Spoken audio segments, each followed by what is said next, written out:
Hello and welcome बच्चों to money के second class में सभी का स्वागत है। फर्स्ट क्लास तो बहुत ही छोटा सा क्लास हुआ था क्योंकि अपने बैंकिंग उस दिन खत्म किए थे। लास्ट डे अपने मनी को टच ही नहीं किए थे। इनफैक्ट अपने कहां तक थे?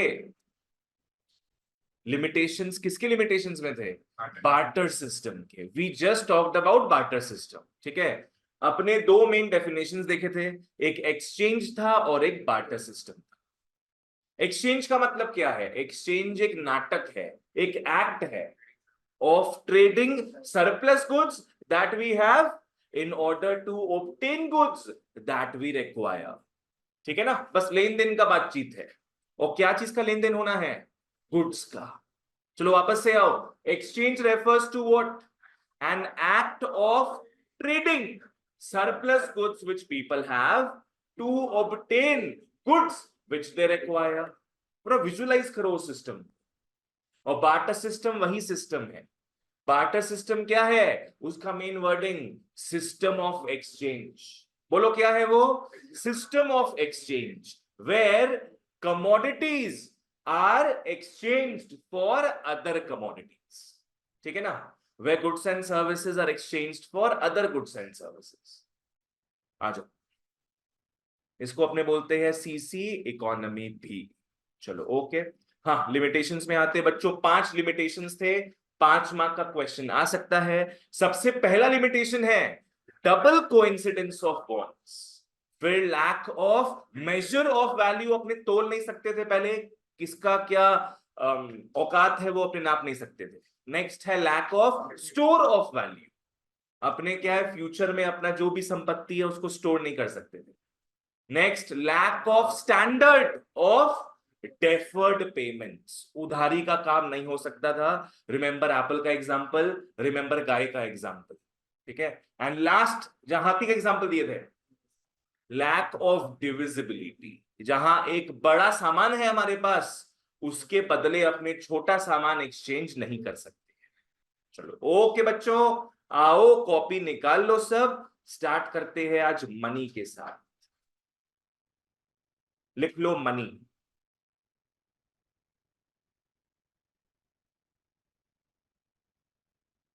लास्ट डे बताए थे और बुक में मत देखना। मनी क्या होता है? Money is anything, money is anything which the law says is money.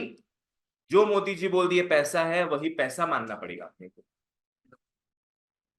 हाँ, लॉ की नहीं नहीं, that law says is money. आ जाओ, चलो अब इसका एक प्रॉपर डेफिनेशन देखते हैं। लिख लो, money refers to anything, money refers to anything that is generally accepted, that is generally accepted as 4 things आएगा। MMSS, बोलो क्या बोले? MMSS। आ जाओ, MMSS, generally accepted as medium of exchange। MMS नहीं, MMSS, medium of exchange. Next, M का मतलब हो जाएगा मेजर ऑफ वैल्यू। अरे भाई, जो प्रॉब्लम्स था बार्टर सिस्टम के साथ, उसी का तो निवारण मनी कर रहा है, तो वही सारे पॉइंट्स लिख दो। 2 पॉइंट्स एस को लेके स्टार्ट होते थे, store of value and standard of deferred payments. खत्म। Store of value and standard of deferred payments, standard of deferred payments। ठीक है, तो ये है मनी का एकदम क्लीन सा क्लियर सा डेफिनेशन। आ जाओ वापस से पढ़ते हैं। मनी क्या है? Money is anything that is सबसे मेन चीज, that is generally accepted, that is generally accepted. You know what it means? सब कोई एक्सेप्ट करेंगे इसको। आज पकड़ लो तुम्हारे पास आज 2000 का नोट हो, क्या वो मनी कहलाएगा? क्यों नहीं कहलाएगा money? Because it is not generally accepted. तुम किसी को जाके 2000 रुपया दोगे, वो नहीं लेगा आप सामने वाला। तो जब सामने वाला तुमसे 2000 रुपया का नोट एक्सेप्ट ही नहीं करेगा, you can not call it money. Think about 50 पैसे का कॉइन, इवन तो उसका औकात है 50 पैसे का, पर फिर भी क्योंकि कोई इसको भाव नहीं देता है, it is not generally accepted, तो you can not call it money. 25 पैसा देख लो, किसी को भी तो कोई एक्सेप्ट नहीं करेगा, ठीक है ना? सो मनी का सबसे पहला खूबी, सबसे पहला खासियत क्या होना चाहिए? It should be generally accepted. As 4 things, MMSS। M का मतलब मीडियम ऑफ एक्सचेंज, एक्सचेंज करने का जरिया। पहले अपने गुड्स खरीदते थे, उसके बदले क्या देना पड़ता था? गुड्स देना पड़ता था। अब गुड्स लेने के बदले अपने क्या करेंगे? मनी दे देंगे बस। तो money has now become the जरिया of exchange, the medium of exchange. Measure of value भी है। हर कोई कमोडिटी में प्राइस टैग लगा हुआ होता है, that is nothing but the money you have to pay to acquire it. Next SS आता है स्टोर ऑफ वैल्यू। तुम मनी को जमा करके रखो आराम से, आगे तक टिका रहेगा, है ना? तुम लोग अभी का जो कमाई है मनी के हिसाब से स्टोर करके रख सकते, चाहे बैंक में रखो चाहे कैश में रखो। लास्ट क्या आता है अपना? Standard of deferred payments. यहां बात करते हैं अपने किसका? उधारी, ठीक है ना? आओ बच्चों, एक और इसका निमोनिक तुम लोग को दे सकते हैं हम, मास। मास, MASS। अब बोलेगा तुम लोग भैया ए क्या होता है? ए के पास लिख लो unit of account. Unit of account,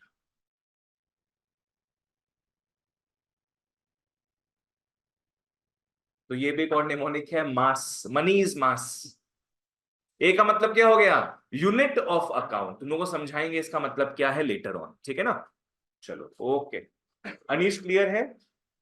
okay चलो बोलो बच्चों, मनी क्या है? Money refers to anything that is generally accepted as MMSS।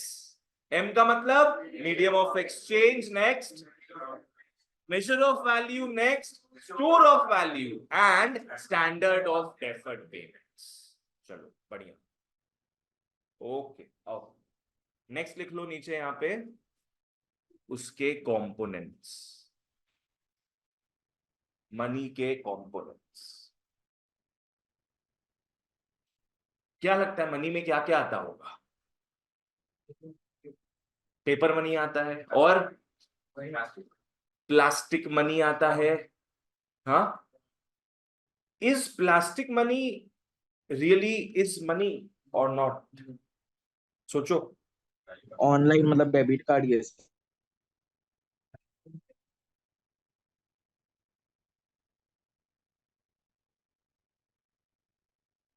तुम बोला अंकुश प्लास्टिक मनी, अगर तुमको मैं एक डेबिट कार्ड दे दे, तुमको ना उसका पासवर्ड पता, ना कुछ आईडी वाईडी पता, कुछ भी नहीं पता, ना पिन पता है, क्या तुम उसमें पैसा निकाल पाएगा?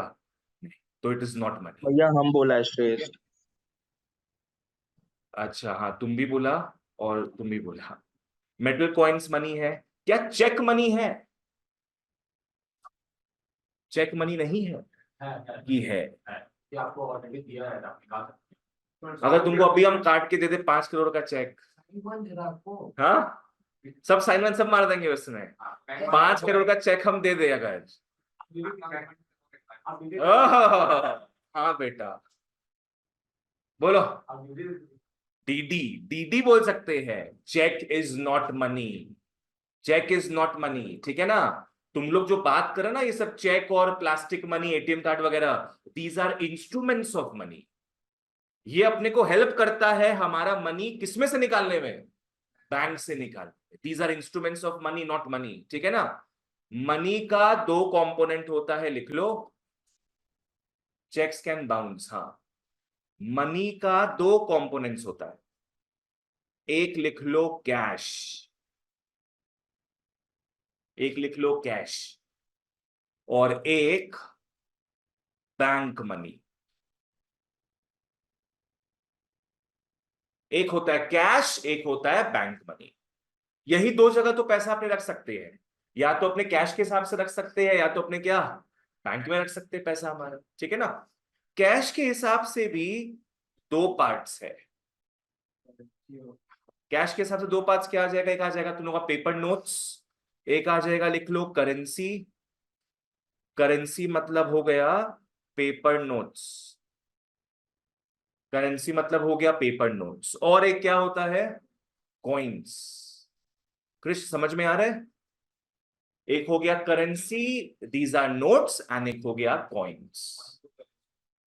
इसलिए यहां पे नोट्स लिखे हम, ये coins and paper notes. Bank money is of two types. तुमने जैसा देख चुका होगा बुक में, बैंक मनी का दो टाइप है, कि नहीं देखा है कोई? क्या है?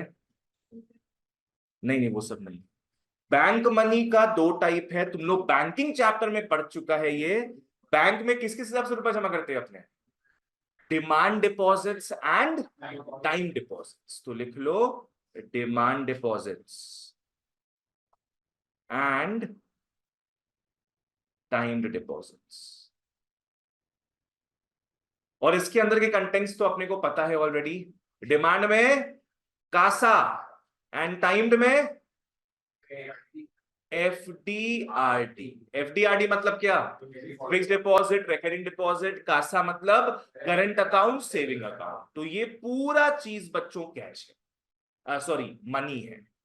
इसके अलावा जो भी चीज देखो तुम लोग, सारा क्या है? मनी नहीं होगा। They might be instruments of money. UPI is not money, it is just an instrument of using your money, transfer करने से, ठीक है। हाँ, gold is never money. Gold तो एसेट हो गया तुम्हारा। 1 लाख रुपया कैश है तुम्हारे पास, वो मनी रहेगा। पर तुम 1 लाख का गोल्ड खरीद लिया, 1 लाख का तुम रिलायंस का शेयर्स खरीद लिया, वो मनी नहीं होगा, वो इन्वेस्टमेंट हो गया तुम्हारा, ठीक है ना, एसेट। चलो ओके, क्लियर था यहां तक?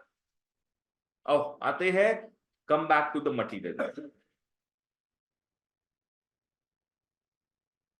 ओके, पहले वाला तुम लोग को ऑलरेडी पता है। Money is anything that is generally accepted as four things, M M S S. Simple. Medium of exchange, measure of value, store of value, and standard of deferred payment. Money is anything which the law says is money.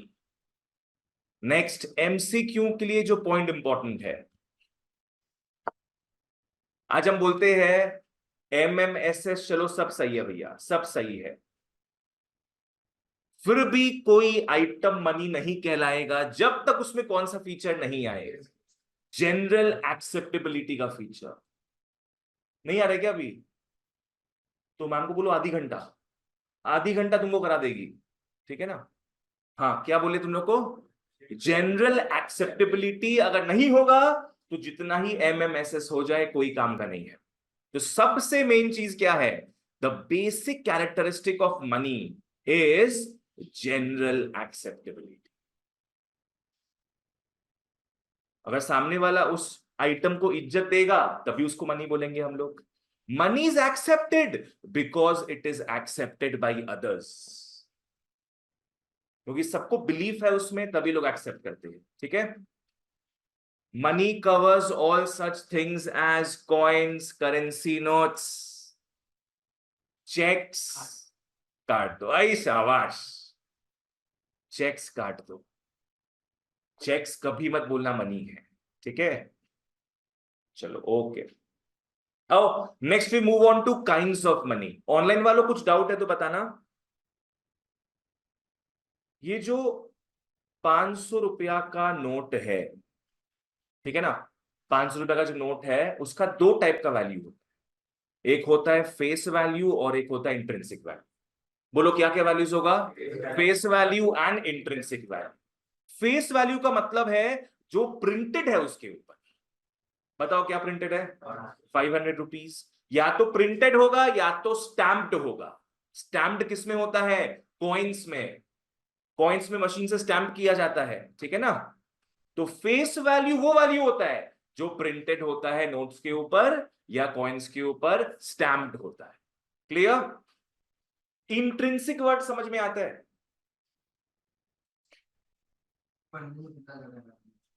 अंदरूनी value, किस चीज से बना हुआ है वो, ठीक है ना। इंट्रिंसिक वैल्यू मतलब क्या हो गया? वो जो आइटम से बना हुआ है उसका वैल्यू। ये 500 का नोट किससे बना हुआ होगा? पेपर से, A4 शीट से, बताए थे लास्ट क्लास।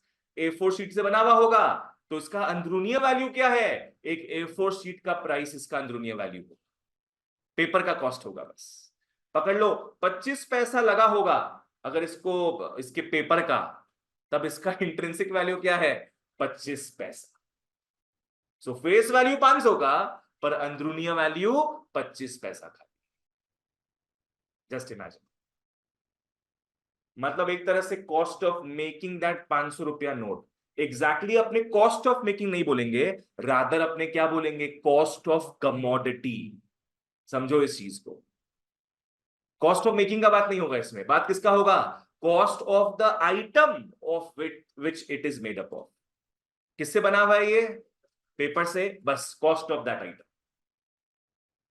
मतलब अगर ये रद्दी के भाव बेचो तो कितना में बिकेगा, दैट इज द कॉस्ट, 25 पैसा। ठीक है, चलो तो अपने अब कैसे इसको डिफाइन करें? आओ लिख लो, फेस वैल्यू में लिख लो, it is the printed slash stamped value. It is the printed slash stamped value on a unit of money.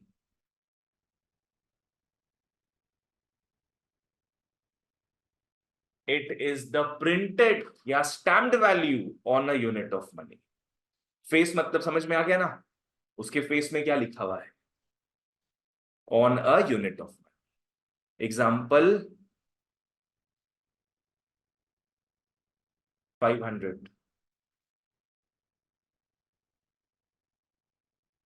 चलो नेक्स्ट आओ, नेक्स्ट है इंट्रिंसिक वैल्यू।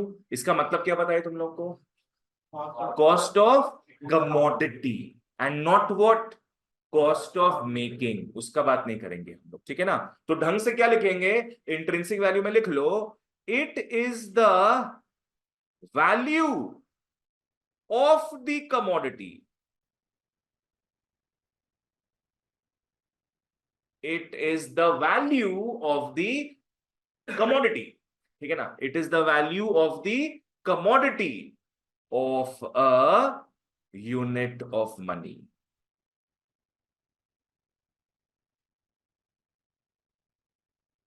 एक है प्रिंटेड वैल्यू और एक है वैल्यू ऑफ द कमोडिटी।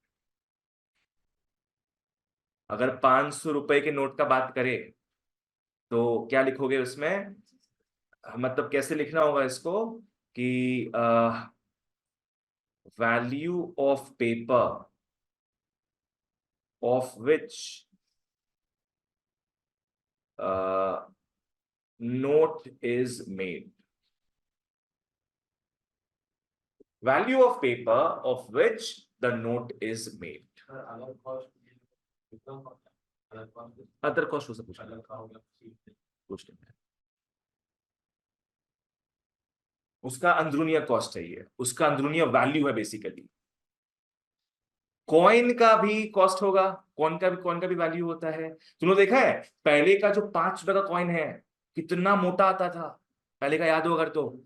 मारो तो आदमी मर जाए, it was like a bullet. और अभी का 5 रुपए का जो सिक्का है, कभी कभी हम कंफ्यूजन में आते हैं कि वो कहीं 2 रुपया ना निकल जाए।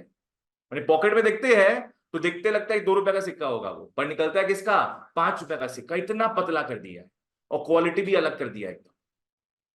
तुमको बताते जब 5 रुपए का बात हो ही रहा है, वो जो 5 रुपए का कॉइन पहले बनता था एकदम मोटा सा, हाँ, उसको बांग्लादेशी लोग क्या है, बांग्लादेशी लोग यहां से बांग्लादेश ले जाते थे। क्यों ले जाते थे? बिकॉज जिस मेटल से बना हुआ होता था ना, वो मेटल का ही वैल्यू 5 रुपए से ज्यादा का था। मतलब पकड़ लो, 5 रुपए से प्रिंटेड है ना, इसमें जो मेटल यूज हो रहा है, क्या पता वो 6-6.5 रुपया का हो।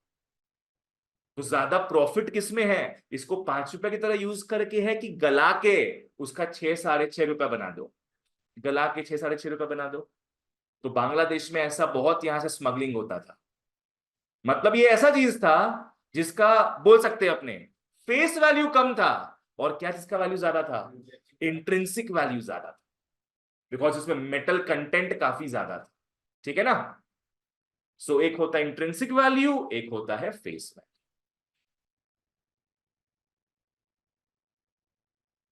चलो, क्लियर यहां तक? हाँ, कंपोनेंट्स में आते हैं। कांग्रेस पार्टी था उस टाइम सब कुछ डाल दो कांग्रेस में, जैसे बाकी सब लोग डालते हैं मोदी में। ठीक है, चलो ओके। मनी में आता है एक करेंसी कंपोनेंट और एक डिपॉजिट मनी कंपोनेंट। मैंने आप लोग को कॉपी में ये लिखा दिया। चलो आगे बढ़ते हैं, और अब फटाफट मार्क करना है कुछ कुछ चीजों को बस अपने को, ठीक है ना? कॉइन्स और करेंसी नोट्स, हर वो आइटम जो किससे बना हो? मेटल से बना हो, वो क्या होगा? Coins. Coins refers to all the metallic money. अभी हम इंडोनेशिया गए थे, तो वहां का जो कॉइन है ना, इतना लाइट है, क्या बोले। अपने यहाँ पे कॉइन टॉस करते हैं ना अपना किस्मत डिसाइड करने के लिए, वहां का लोग कॉइन टॉस करेगा ना, हवा में उड़ जाएगा कॉइन, इतना हल्का है। सोचो, अल्यूमिनियम से बना हुआ है, तुम लोग ऊपर उछालेगा उसको, वो हवा में कहीं भाग जाएगा। सोचो, अल्यूमिनियम से बना होता है, बिकॉज उनका जो करेंसी है उसका उतना इज्जत नहीं है। ठीक है ना? जैसे अपना 1 रुपया हो रहा है अभी। ओके आओ, तो coins refers to all the metallic money. Example, all the coins that you know of. ये एक अच्छा चीज आ रहा है, they are token money. Coins are token money.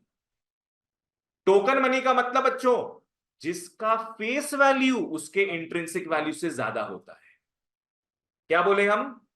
Face value is more than the intrinsic value. यहां लिख लो, F V greater than I V. F V greater than I. हाँ, जनरली, क्योंकि देखो गवर्नमेंट बेवकूफ नहीं है कि वो महंगा मेटल से कम डिनोमिनेशन का बनाए। तो उन लोग क्या करता है, सस्ता मेटल यूज कर लेता है और उसमें भारी फेस वैल्यू प्रिंट कर देता है। ठीक है ना? तो टोकन मनी एक अच्छा क्वेश्चन स्पेशली सीबीएसई में आता है। ठीक है ना? एमसीक्यू में आ सकता है ये। What is token money guys? Token money is the money whose face value is more than intrinsic value. ठीक है ना? आ जाओ, ये कॉइन्स मिंट कौन करता है? तुम लोग बैंकिंग में पढ़ चुका है, ministry of finance. Yes, don't say what, RBI. RBI नहीं नोट्स कॉइन्स को मिंट करता है, उसका काम है सिर्फ नोट्स को प्रिंट करना। तो राइट ऑफ मिंटिंग कॉइन्स ये गवर्नमेंट का है। ब्रैकेट में लिख लो MOF। बोले तो क्या? Ministry of finance. Ministry of finance. ठीक है, इसका यूजफुलनेस देखो। लोग अभी भी कॉइन्स क्यों यूज करते हैं? स्मॉल वैल्यू ट्रांजैक्शंस के लिए। जो तुम लोग का डे टू डे ट्रांजैक्शंस में होता है ना, 2 रुपए का चुटकी खा लिया तुम लोग, 5 रुपया का पास पास खरीद लिया, गुटखा खैनी, सब जो ये सब है। हाँ, चलो टोकन मनी में आओ, इसको इंपॉर्टेंट मार्क कर लो, specially for CBSE guys. Token money एक ऐसा मनी है रे, face value is more than the intrinsic value. Face value is more than the intrinsic value. चलो करेंसी नोट्स में आते। करेंसी नोट्स मतलब वही हो गया पेपर मनी, जो पेपर का पैसा होता है, paper money. Very small intrinsic value, of course. Paper money का जो इंट्रिंसिक वैल्यू है, बच्चों समझना इस चीज को, पेपर मनी का जो इंट्रिंसिक वैल्यू है वो छोटे छोटे मेटालिक कॉइन से भी क्या है, कम का होगा। बिकॉज मेटालिक कॉइन्स कम से कम मेटल से तो बना होता है, पर पेपर नोट्स पेपर से बना होता है, उसका इंट्रिंसिक वैल्यू ऐसी बहुत कम है। चलो ओके, हाँ, वो रिजर्व बैंक ऑफ इंडिया बनाता है, दिस यू ऑलरेडी नो। इसके यूजफुलनेस में आओ। लोग क्यों पेपर नोट्स यूज करते हैं? It is economical, convenient to carry, easy to store, as compare to coins. 1000 रुपया खर्चा करना हो, सिर्फ लगेगा 500 का 2 नोट, पर कॉइन्स में पूरा बाल्टी भर लगेगा तुम लोग को 1 रुपया का कॉइन्स।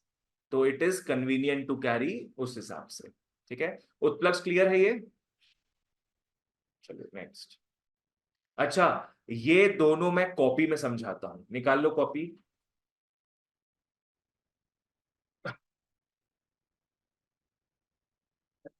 बोलो टोकन मनी, कौन सा? करेंसी मनी भी टोकन मनी। हाँ, आओ एक जगह लिख लो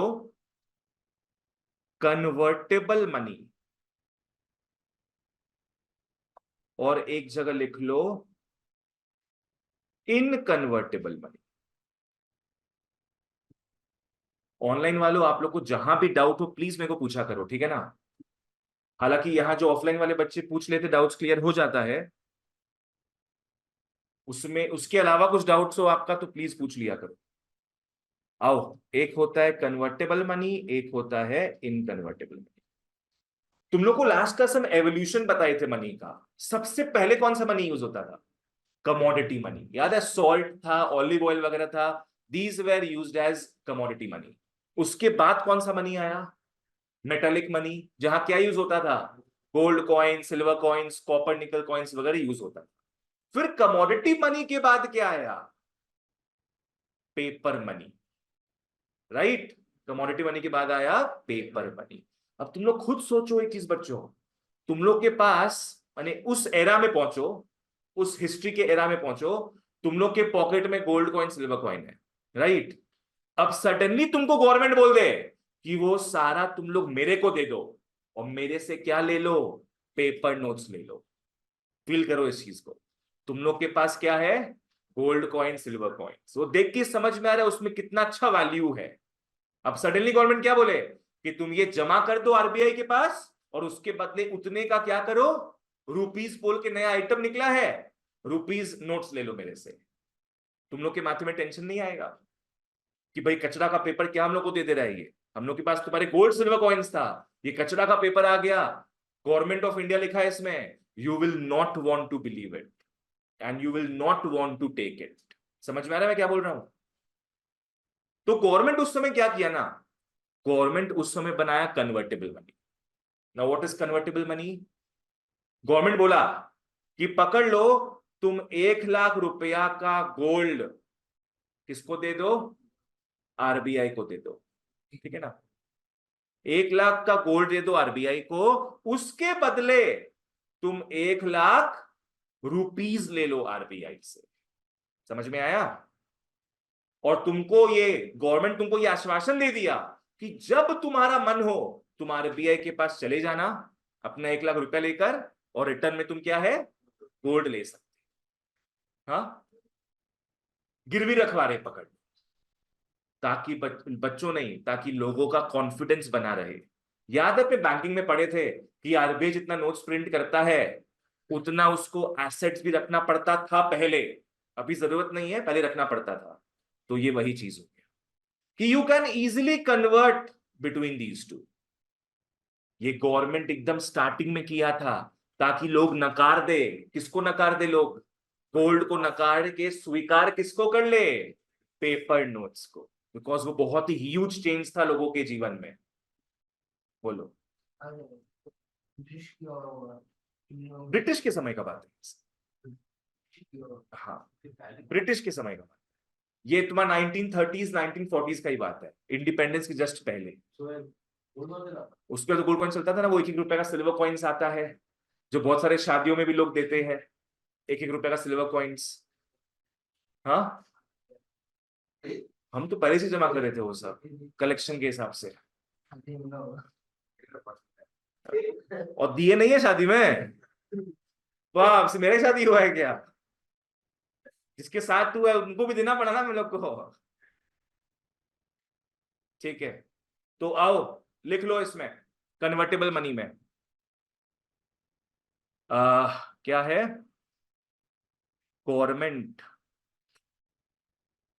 गवर्नमेंट आस्क्ड पीपल, या सिटीजन्स लिख लो, government asked citizens to deposit their gold with RBI. Government asked citizens to deposit their gold with RBI and take paper notes. Bracket में लिख लो रुपीज।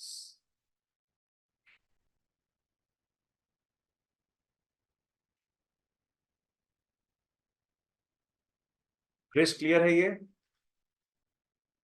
बताओ मैं रिटर्न में कन्वर्ट कर सकता हूं कि नहीं? जब मेरा मन हो, मेरे को लग रहा है कि रुपीज कोई वर्थ नहीं है मेरे लिए, तो मैं रुपीज आरबीआई को देकर अपना गोल्ड मैं ले सकता हूं। ठीक है, can easily convert between the two at any time.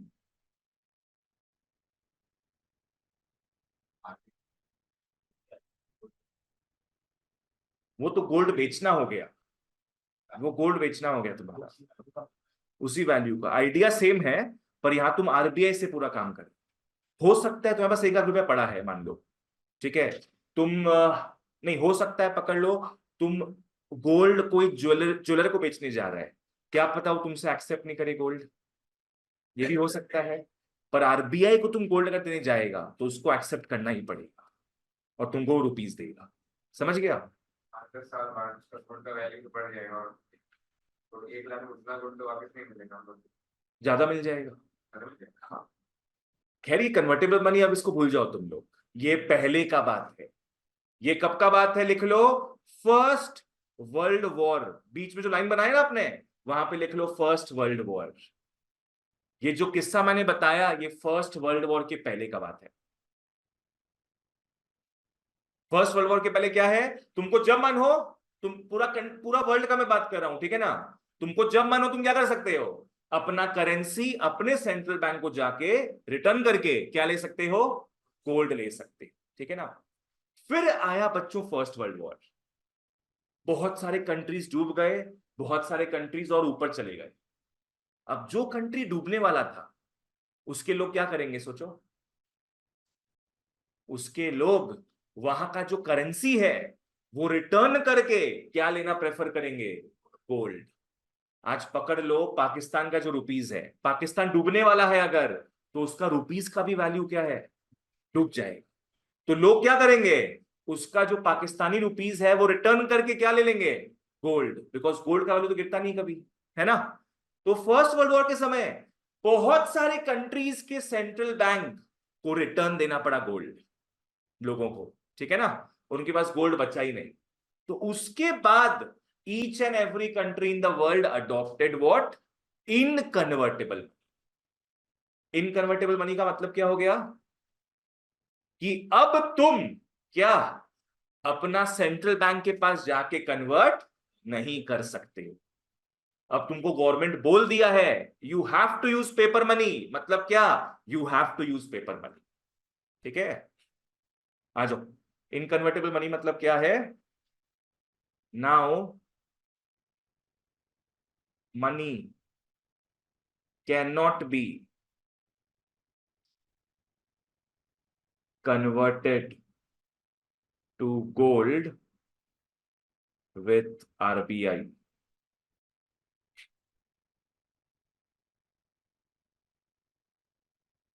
It is by law to use paper notes.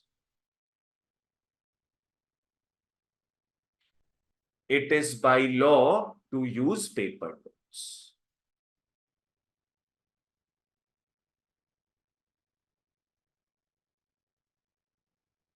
Yeshi clear है? बताओ तो ऐसा क्या प्रॉब्लम बताए तुम लोग को जो फर्स्ट वर्ल्ड वॉर में हुआ होगा जिस कारण एवरीबडी शिफ्टेड टू इनकन्वर्टेबल मनी? बहुत सारे करेंसीज जो डिस्ट्रॉय हो रहे थे, वहां के लोग क्या कर रहे थे? तुरंत जाके अपने सेंट्रल बैंक के पास गोल्ड रिटर्न ले रहे थे। तो उससे वो कंट्री क्या है, और डूबते जा रहा था। एक कंट्री का इज्जत तब तक ही रहेगा, उसके करेंसी का इज्जत तब तक ही रहेगा जब तक उसके सेंट्रल बैंक के पास गोल्ड रिजर्व्स पड़ा हुआ। तभी तो उसको औकात रहेगा ना। एक गोल्ड रहेगा नहीं उसके पास कुछ, तो उसका क्या औकात है फिर? अच्छा, कन्वर्टेबल मनी में एक और इंपॉर्टेंट लाइन लिख लो। कन्वर्टेबल मनी में गवर्नमेंट ऐसा क्यों किया था? ताकि लोगों का रुपीज में भरोसा जागे। ठीक है ना? पहले लोग गोल्ड में भरोसा करके रखते थे, अब गोल्ड से भरोसा शिफ्ट करना है किसमें? रुपीज में, तुम्हारे करेंसी में। ठीक है ना? लिख लो। इसका एम क्या था? कन्वर्टेबल मनी का एम क्या था? To help increase confidence in the newly introduced to help increase confidence in the newly introduced क्या? Paper currency.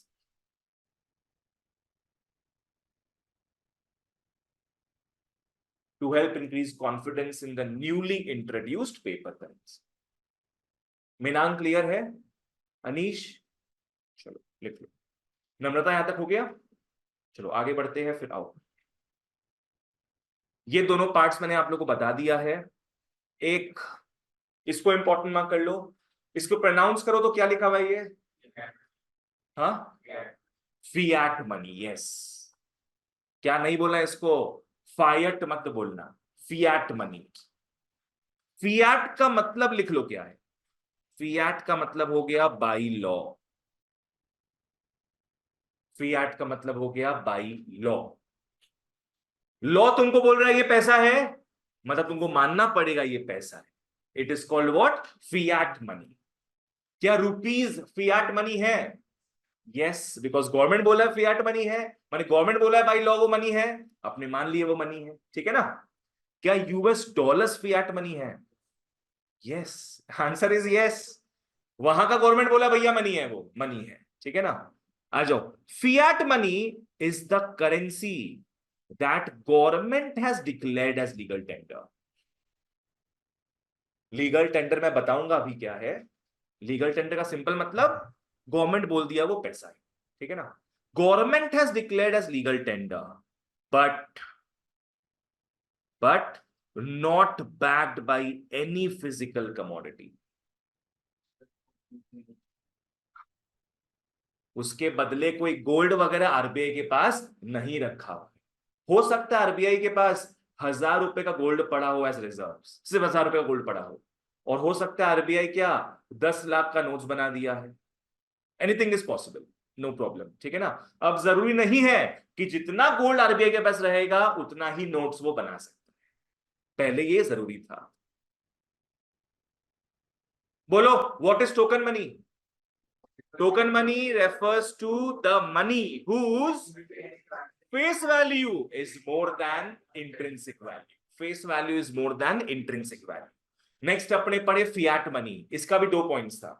Fiat money is that money which government has declared as legal tender, देख सकते हो कोई problem नहीं है, which government has declared as legal tender but which is not backed by any physical commodity, not backed by any physical commodity. भैया fiat money जो है इसमें हर कंट्री का अपना करेंसी एक्सेप्टेड है, तो वो उनका फिएट मनी है, बट ग्लोबली सिर्फ डॉलर ही फिएट मनी होगा ना? नहीं नहीं, ऐसा कुछ नहीं है। हर एक करेंसी जो कोई ना कोई गवर्नमेंट डिक्लेयर कर दिया कि हमारा करेंसी है, ये पूरा वर्ल्ड में ही फियाट मनी कहलाएगा। आज तुम पकड़ लो यूएस में है अगर, तो यूएस में रुपीज भी कहलाएगा फियाट मनी। हाँ, तुम वहां रुपीज यूज नहीं कर सकते, that's a different thing, but rupees is a fiat money. ठीक है ना? बोलो वापस से। Fiat money refers to the currency या the money whose which government has declared as legal tender, but it is not backed by any physical commodity. आ जाओ, चलो next deposit money में आओ। अभी अपने कैश वगैरह पढ़ रहे थे, कैश में दो पार्ट्स आता है ना तुम्हारा, कॉइन्स और क्या, करेंसी नोट्स। अब अपने आते हैं डिपॉजिट मनी में। आओ, deposit money is bank money. तुम लोग क्योंकि बैंकिंग कर चुका है, फटाफट यहां मार्क करते हैं, इजी है ये। बैंक मनी क्या है? ये वो डिपॉजिट्स है जो बैंक्स के पास होता है। बच्चों कौन से बैंक्स के पास होता है? Commercial banks. Help with the commercial banks, जिसके थ्रू तुम लोग चेक्स ड्रॉ कर सकते हो। एफडीआरडी इसमें नहीं आ रहा है, पर अपने लिखेंगे उसको भी। चेक में आओ, चेक मनी है, हाँ यहाँ लिखा हुआ है देखो। ठीक है, check themselves are not money, तुम लोगों को जो बताए थे। तो चेक है क्या फिर? एक इंस्ट्रूमेंट है। Cheque is an instrument of money. आओ लिखते हैं यहां पे, चेक का परिभाषा लिखते हैं। Cheque is an instrument slash instruction to bank. आ जाओ, क्या है? चेक इज एन इंस्ट्रूमेंट या फिर instruction to the bank. Cheque के थ्रू बच्चों दो चीज हो सकता है, सोचो और बोलो क्या क्या। पैसा डाल सकते हो उसमें, पैसा या तो विड्रॉ कर सकते हो या तो किसी और के अकाउंट में ट्रांसफर कर सकते हो। तुम्हारे पास चेक बुक है, तुमने चेक काटा, दो काम से चेक काट सकते हो तुम लोग। या तो खुद तुमको पैसा विड्रॉ करना है कैश, या तो तुमको कोई पैसा ट्रांसफर करना। ठीक है ना? डायरेक्ट विड्रॉ तुम एटीएम से कर सकता है, अगर तुमको ब्रांच में जाके करना पड़ेगा तो तुमको चेक काटना पड़ेगा। एटीएम, हाँ मैक्सिमम लिमिट उसमें रहता है, किसी का 20,000, किसी का 50,000। आ जाओ, तो चेक एक इंस्ट्रूमेंट है बच्चों, इंस्ट्रक्शन टू बैंक है। टू, पहला चीज क्या? Withdraw cash from branch. To withdraw cash from branch. अगर एटीएम से पैसा उठाने का मन नहीं है, उतना कन्वीनियंस नहीं समझ में आता है, तो जाओ ब्रांच में और चेक से पैसा निकालो। और दूसरा क्या हो सकता है? Transfer money to other person, another person. Transfer money to another person, cheque के थ्रू ये दो काम हो सकते हैं। ठीक है ना? Cheques themselves are not money of course, तो बट वो इजी टू यूज है for large transactions and relatively safe to use. सही बात है भाई, लार्ज ट्रांजैक्शंस करना है तो उतना कैश नहीं कैरी करके सीधे क्या है, बस एक चेक कैरी करो। और अगर चेक कोई चोरी भी कर लेता है, कोई टेंशन होगा क्या? सोचो, कोई टेंशन नहीं होगा। चेक कोई चोरी भी करता है ना, अगर सीधे अपना जो ऐप है, बैंकिंग का जो ऐप है, उसमें डाल दो वो चीज कि ये चेक नंबर को मेरे को हटाना है, तो वो चेक बैंक में क्लियर ही नहीं होगा फिर। ठीक है, आज ओके। डिमांड ड्राफ्ट में भी सेफ गार्ड्स रहता है वैसे करके कि तुम्हारे नाम पे ही होगा वो चीज। हाँ, पर तुम्हारा इतना कॉमन नाम हो अगर कि जो चोरी किया उसका भी सेम तुम्हारा नाम है, तब वो अपना में डला सकता है। हम तो भैया इस मामले में ठीक है एकदम, पैसा कट जाता है। हाँ, वो बैंक को बोलना पड़ेगा तुमको भी फ्रॉड हुआ मेरे साथ, वो देखो क्या करता है उसमें फिर। आज इसका नाम बहुत सेम, बहुत बहुत कॉमन नाम है, उन लोग को इसमें प्रॉब्लम हो सकता है। मेरा तो बहुत ही अनकॉमन है, तो हम फिलहाल सेम। आदर्श लिखा रहेगा उसमें क्या बस। अच्छा, कॉपी में आओ। चलो नेक्स्ट आओ। कोरे कागज में तो अपने आ गए। एक बार बता दो सब, मनी क्या था? Money refers to anything that is generally accepted as MMSS। क्या होगा? Medium of exchange, measure of value, store of value and standard of deferred payments। components याद है? पहला component क्या था?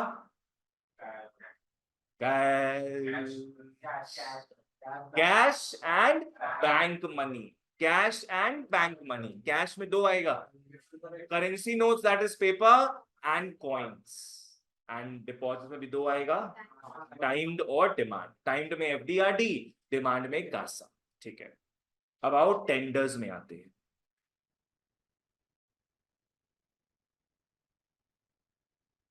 एक हो सकता है लीगल टेंडर, तो उसका ऑपोजिट क्या हो सकता होगा? इलीगल टेंडर नहीं होगा। तीन चीज आता है यहां पे, तीन चीज। ऐसा नहीं है कि भैया if I don't love you then I have to hate you, ऐसा तो नहीं होता है ना। एक न्यूट्रल ग्राउंड भी होता है। लिख लो, तीन आइटम लिखेंगे साथ में हम लोग। पहला लिख लो लीगल टेंडर, तो इसका ऑपोजिट तुम लोग को लग सकता होगा इलीगल टेंडर, पर नहीं। लिख लो नॉन लीगल टेंडर। और फाइनली लास्ट लिख लो इलीगल टेंडर। तुम लीगल का ऑपोजिट बोला इलीगल, लीगल का ऑपोजिट है non legal, and that is not the same as illegal. तो इन तीनों को ढंग से समझेंगे हम लोग, बड़े प्यार से समझेंगे। पहले मैं सबका एग्जांपल देके बताता हूं क्या है, फिर अपने कॉन्सेप्ट लिखेंगे, ठीक है? सबसे पहले मैं एग्जांपल दूंगा इसमें। लीगल टेंडर मतलब क्या है? गवर्नमेंट इस चीज को लीगल बोल देता है, everybody can use it, nobody can refuse it. ठीक है ना? तुम अगर वो चीज सामने वाले को दोगे, वो तुमको रिफ्यूज नहीं कर सकता है। कैश, आज तुम लोगों को फीस कैश में दोगे, हम रिफ्यूज नहीं कर सकते। I have to accept cash. तो ये गवर्नमेंट बोल के रखा है कि कैश इंडिया में, cash everybody has to use. ठीक है ना? क्या ऑनलाइन जरूरी है क्या? बोलो। तुम लोग बोलोगे भैया मैं तो आपको ऑनलाइन ही फीस दूंगा, मैं मना कर सकता हूं कि ऑनलाइन में नहीं लूंगा, and you can not do anything about it. पर अगर मैं बोलूं कि मैं कैश नहीं लूंगा तुमसे, तो तुम लोग मेरे ऊपर केस कर सकते हो, बिकॉज कैश इंडिया में क्या है? लीगल टेंडर है। कैश इंडिया में क्या है? Legal tender.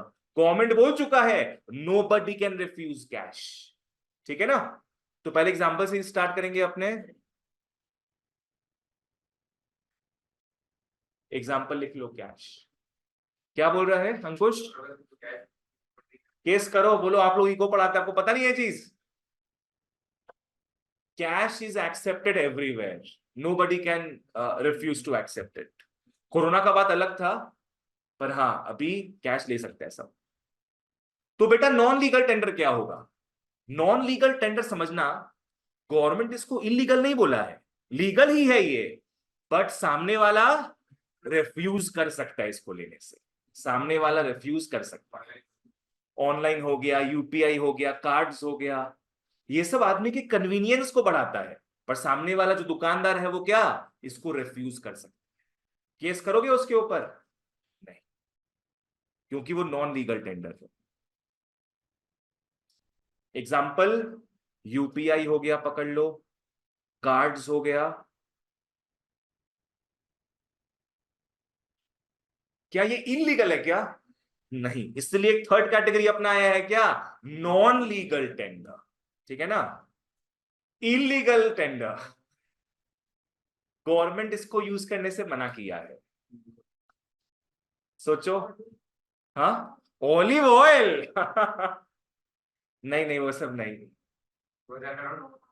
2000 का नोट्स, ठीक है, 2000 का नोट्स, 500,000 का नोट्स। देखो 500,000 का नोट्स ऐसे इलीगल तो नहीं हुआ है, सामने वाला कुछ बड़ा लेवल का ही होगा आदमी, बड़ा लेवल का वो होगा जो 500 का नोट 1000 का नोट तुमसे लेगा, गधा होगा सामने वाला एकदम, पर वो इलीगल नहीं है। इलीगल जैसे क्या हो गया, फेक नोट्स, है ना। आज तुम्हारा खुशकिस्मती होगा जो तुम पहले का 500,000 का नोट किसी को तुम लोग लगा दिया और वो एक्सेप्ट भी कर लिया आराम से, तो वो खुशकिस्मती वाला चीज हो जाएगा, पर ये क्रिमिनल चीज है ना। तुम किसी को 500,000 का नोट दे रहा है, गलती से दे दिया, वो अलग बात हो गया, पर तुम फेक नोट्स का लेन देन कर रहे हो तो इट्स अ क्रिमिनल एक्टिविटी, वो एक इलीगल चीज है पूरा, ठीक है। तो तीनों में तुम लोगों को डिस्टिंक्शन समझ में आया। बोलो लीगल एक टेंडर बार क्या है नॉन फिर, लीगल टेंडर समझाइए ना। क्या बोल रहे तुम। ये नॉन लीगल टेंडर एक बार बताइए ना फिर से। हाँ बता रहे हैं, सभी बता रहे वापस से हम, और लिखाएंगे proper, no problem. Legal tender क्या है, ये वो मनी है जो गवर्नमेंट रिकॉग्नाइज कर रहा है, एंड गवर्नमेंट बोलता है nobody can refuse to accept it. ना हॉस्पिटल रिफ्यूज करेगा, ना कोचिंग सेंटर रिफ्यूज करेगा, जितना पैसा देना है दो, nobody will refuse any cash, ठीक है। नॉन लीगल टेंडर क्या है, गवर्नमेंट इसको रिकॉग्नाइज करता है, पर गवर्नमेंट बोलता है तुम्हारा मर्जी है भैया, तुमको एक्सेप्ट करना है तो करो वरना मत करो। तो सामने वाला जो आदमी है, they can refuse, no problem at all. जैसे एग्जांपल में क्या आ गया तुम्हारा, यूपीआई कार्ड्स, चेक वगैरह, डीडी वगैरह सब आ जाएगा।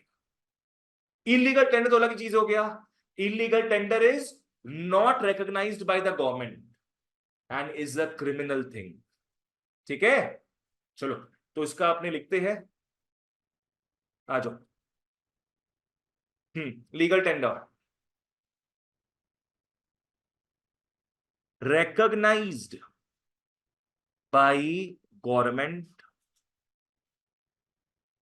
लिख लो, nobody can refuse to accept it, nobody can refuse to accept it। Example में क्या लिखे अपने, कैश। नेक्स्ट आओ नॉन लीगल टेंडर में, बोलो क्या होगा, रिकग्नाइज्ड बाय द गवर्नमेंट, कोई इलीगल चीज तो है नहीं है, बल्कि गवर्नमेंट इसको प्रमोट किए जा रहा है, recognized by government, anybody can refuse to accept it, anybody can refuse to accept it। तो फिर भी ये लोग क्यों यूज करते हैं, used for convenience, used for convenience.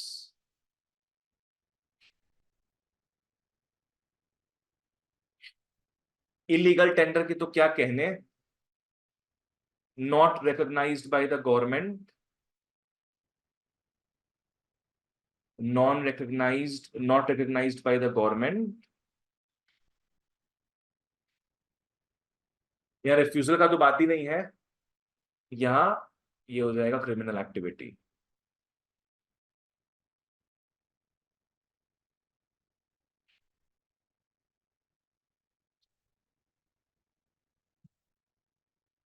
एक नोट्स मतलब ऐसा नोट की मतलब आरबीआई इशू किया है कोई और, तुम पकड़ो घर में बना दिया नोट्स, तो वो क्या हो गया, काउंटरफीट नोट्स, फेक नोट्स, ठीक है। और ब्लैक मनी और फेक नोट्स हाँ अलग होता है, black money is actual money, मतलब जिसमें तुम टैक्स पे नहीं किया, ठीक है। आज पकड़ लो हम भी तुम लोग से कमा रहे हैं, मान लो तुम लोग फीस में वो कैश में दे रहा है, गवर्नमेंट को अगर नहीं दिखाएंगे हम कि कैश से इतना फीस आया मेरे पास, वो भी ब्लैक मनी कहलाएगा, समझ रहे तुम लोग। खून पसीना का मेहनत को भी ब्लैक मनी बोल सकते हैं अपने, अगर उसमें क्या नहीं पे किए हो, टैक्स, इनकम टैक्स अपने नहीं पे किए, ठीक है। जीएसटी, जीएसटी बचा लेते हैं, वो जो बड़ा बड़ा कोचिंग सेंटर्स होता है ना, जैसे आकाश हो गया, फिटजी, जो साइंस वाला कोचिंग सेंटर्स है, उन लोग अपना बच्चा लोग से 18% जीएसटी चार्ज करते हैं। ठीक है, अगर 20,000 रुपया फीस है साल का उन लोग का, तो क्या करेगा उन लोग, 18% जीएसटी, जो सर्विस का जीएसटी होता है वो चार्ज कर लेगा। कितना हो गया पता है? 3,600 रुपया। उन लोग अपना पॉकेट से क्यों देगा, स्टूडेंट लोग से लेगा ना। चलो आ जाओ, अच्छा कॉपी में रहो, लिख लो लीगल टेंडर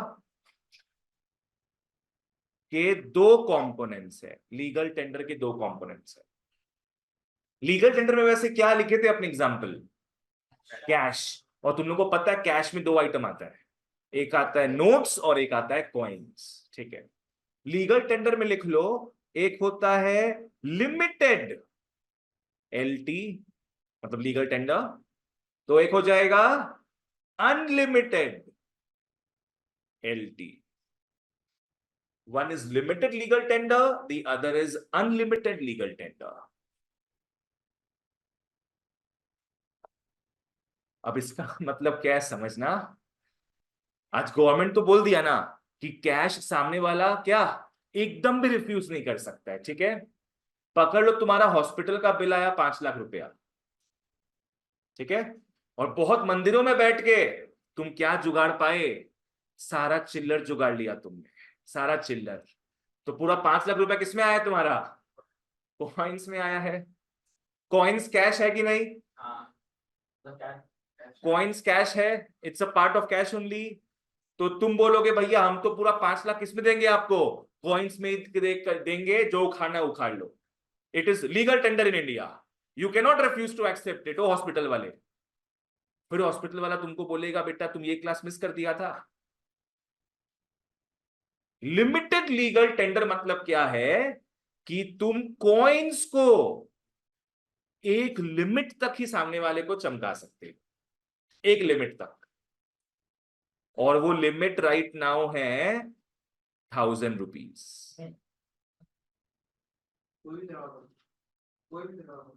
मतलब 1-2 रुपया, 25-50 वो सब नहीं, 1-2 रुपया, 5 रुपया, 10 रुपया। हाँ, तुम्हारे पास जमा किया हुआ है क्या,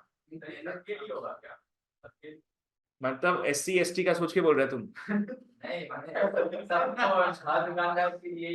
हर दुकानदार के लिए। तो अब तुम लोग के घर में जितना भी कॉइन्स पड़ा है, आई विल कॉल यू, जितना भी कॉइन्स पड़ा तुम लोग के पास लगा दो एकदम एकदम, 1,000 रुपया तक तुम लोग क्या है लगा सकता है।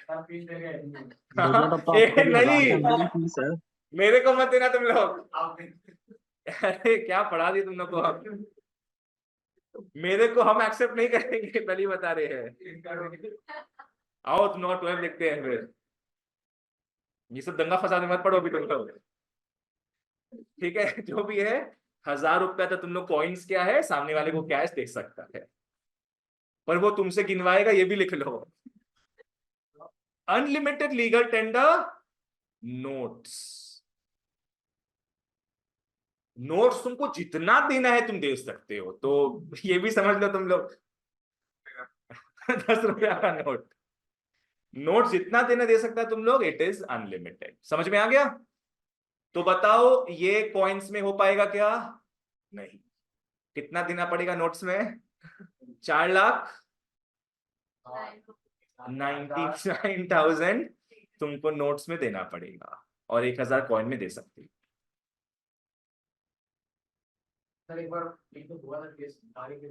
यस करेक्ट, मोटरसाइकिल वगैरह, एक आदमी 97,000 ना कितना का मोटरसाइकिल खरीदा, और पूरा का पूरा कॉइन्स में दिया है। नेट पे तुम लोग पढ़ना घर जाते हुए, हाँ ले लिया था, कोई ये पार्ट पढ़ा नहीं होगा।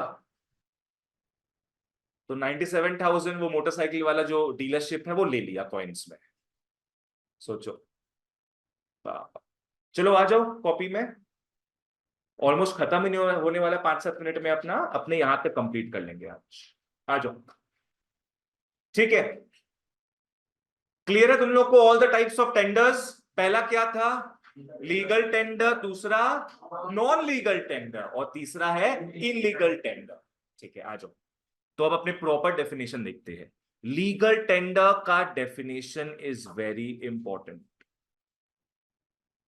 Legal tender refers to that form of money which can be legally used to make payment of debts or other obligations. आ जाओ, लीगल टेंडर क्या हो गया? It's a form of money which can be legally used to make payment for all the debts and other obligations. Debt समझ में आ गया? तुम्हारे ऊपर किसी का कर्जा है, तुम उसको चुका सकते हो लीगल टेंडर देकर. आज एक बात बताते हैं, जैसे हमें ना यहां से क्या है, कभी कभी कॉइन्स मंगाते हैं, ठीक है? ओके ठीक है, हैं? ओ, पहले लिखा था तुम ये 8-6 पे?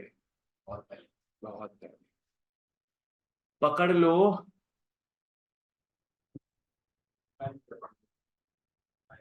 यहाँ पे यूके का कॉइन्स मिलता है,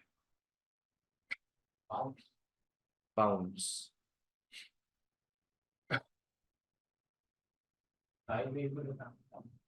प्राइस भी पाउंड्स में रहता है. जैसे पकड़ लो, ये कॉइन मंगाए, ठीक है ना? ये कॉइन मंगाए, कितना पाउंड्स का है ये? 195 पाउंड्स का है, ठीक है ना? पर इसमें लिखा कितना है? लिखा है 5 पाउंड्स. 5 पाउंड्स. ये लीगल टेंडर है यूके में. इसका मतलब बताओ क्या है? कि तुम अगर किसी को ये देना चाहते हो तो सामने वाला तुमको रिफ्यूज नहीं कर सकता है, ठीक है ना? ये अपने कितना में खरीद सकते हैं? 195 पाउंड्स में. पर इसका, इसमें लिखा कितना है? 5 पाउंड्स. तो अगर तुमको 5 पाउंड का खरीदना है, तुम ये पे कर सकते हो, पर तुम्हारा इसमें फायदा होगा क्या? नहीं. तुम तो बेटा 195 पाउंड्स में खरीद रहे हो ये, तो तुम 5 पाउंड्स के लिए क्यों ये किसी को दोगे? है कि नहीं? फेस वैल्यू उसका 5 पाउंड्स का है, क्यों दोगे 5 पाउंड्स में? तुम नहीं दोगे ये चीज. इससे तुम्हारा घाटा हो जाएगा ना, तुम्हारा 190 पाउंड्स का घाटा हो जाएगा. ये सिल्वर है ना, सिल्वर से बना हुआ है, सिल्वर से बना है. ये 2 आउंस सिल्वर है. 2 आउंस सिल्वर मतलब पकड़ लो 66 ग्राम्स.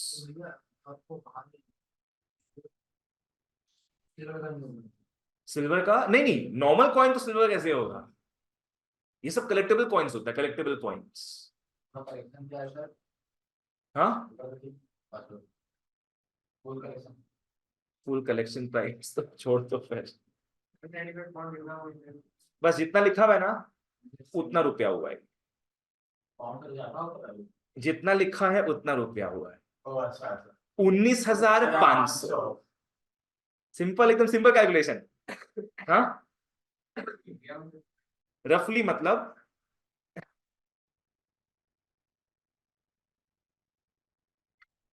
देखो, वही बोले ना, 19,500, 700 रुपया बढ़ा हुआ है, तो एकदम रफ कैलकुलेशन है. हाँ, बोलो.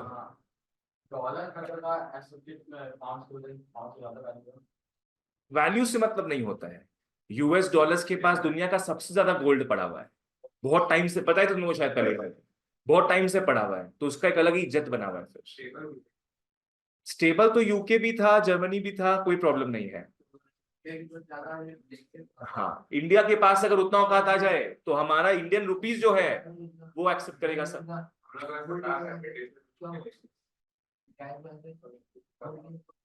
उतना गोल्ड नहीं लेके गए यहाँ से. यूके क्या किया? सारा गोल्ड लेके गया वर्ल्ड से, और यूएस सिर्फ कहाँ गया? यूके के पास. समझ में आया? आ जाओ. तो लीगल टेंडर बच्चों क्या है? डेफिनेशन देखो. Fiat money refers to that form of money which the government has declared as legal tender, but which is not backed by any physical commodity. अभी अपने क्या पढ़े? Legal tender. Legal tender refers to that form of money which can be legally used to make payment for all debts and other obligations. ठीक है, आ जाओ. creditor is obliged by law to receive such money. इसका मतलब समझ में आया? Creditor is obliged by law. They cannot refuse it. They have to accept it. आ जाओ इसके बाद. हाँ, it cannot be refused. It cannot be refused. Limited legal tender, unlimited legal tender मैंने बता दिया है, बस यहां पे लिख लो एग्जाम्पल के हिसाब से. लिमिटेड लीगल टेंडर क्या था? पॉइंट्स. और अनलिमिटेड तुम्हारा हो गया notes. Next, non legal tender money. Non legal tender money refers to that form of money which is generally accepted,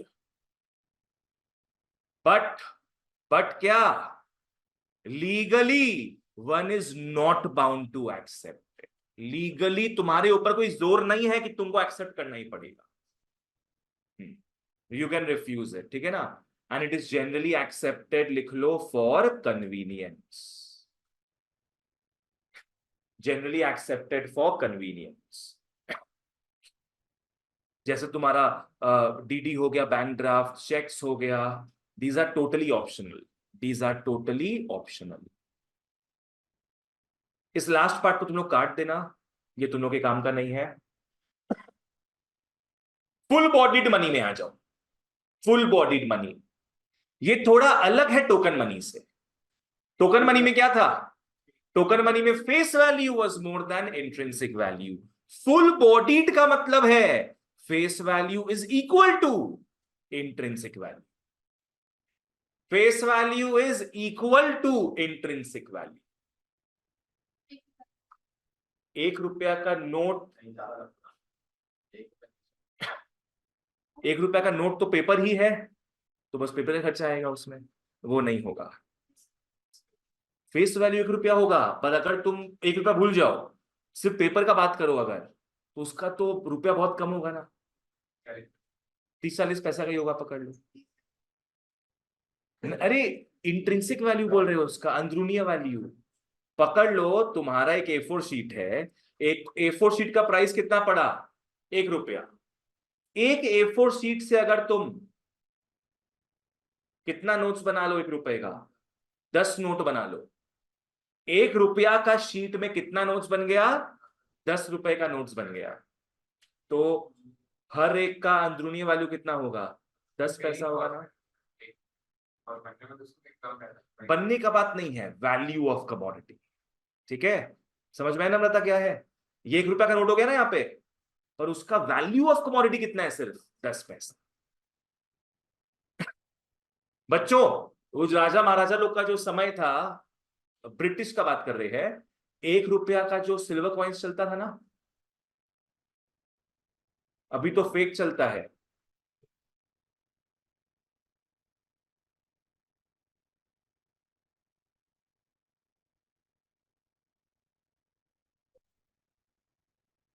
ये सब जो नोट्स है, कॉइन्स है, दीज कॉइन्स, वो देखा होगा क्या? ये सब में राजा महाराजा का फोटो बना हुआ है. तो पहले क्या, ये सब कॉइन्स चलता था. क्या फेस वैल्यू है इसका? 1 रुपी. फेस वैल्यू, फेस में क्या प्रिंट किया हुआ है? 1 रुपी. 1 रुपी लिखा हुआ है. इसमें उतना ही सिल्वर होता था जितना उस समय 1 रुपी का औकात था. मतलब मोटा मोटी इसमें 10-11 ग्राम सिल्वर होता है. उस समय 10-11 ग्राम सिल्वर का क्या रुपया होता होगा? 1 रुपया होगा. बोलो, इसका फेस वैल्यू क्या है? 1 रुपया. और उस समय इसका इंट्रिंसिक वैल्यू भी क्या था? 1 रुपया था. ठीक है ना. तो इसको अपने क्या बोल सकते हैं? Full bodied money. Full bodied मतलब जितना फेस वैल्यू है उतना ही इंट्रिंसिक वैल्यू. अभी के हिसाब से टोकन मनी हो गया क्या ये? नो, यस, उल्टा है ये. अभी के हिसाब से इसमें फेस वैल्यू क्या लिखा है? 1 रुपया. पर इसको बेचने जाओ सिल्वर के भाव में तो 700-800 रुपया मिल जाएगा. तो यहां उल्टा केस है. यहां फेस वैल्यू कम है और इंट्रिंसिक वैल्यू ज्यादा. इन्वेस्टमेंट. आओ लिख लो, फुल बॉडीड मनी एक ऐसा यूनिट ऑफ मनी होता है जिसका face value intrinsic value equal है, सेम है। Like 1 rupee silver coin of British India,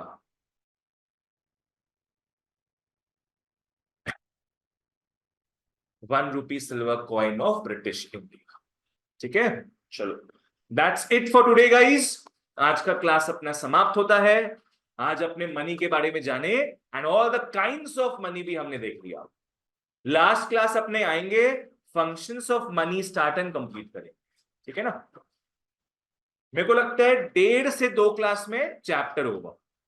अगर 1.5 क्लास में खत्म होता है तो जो आधा क्लास बचेगा अपने इसका एमसीक्यूज भी कर लेंगे। ठीक है, चलो ओके, बाय बाय।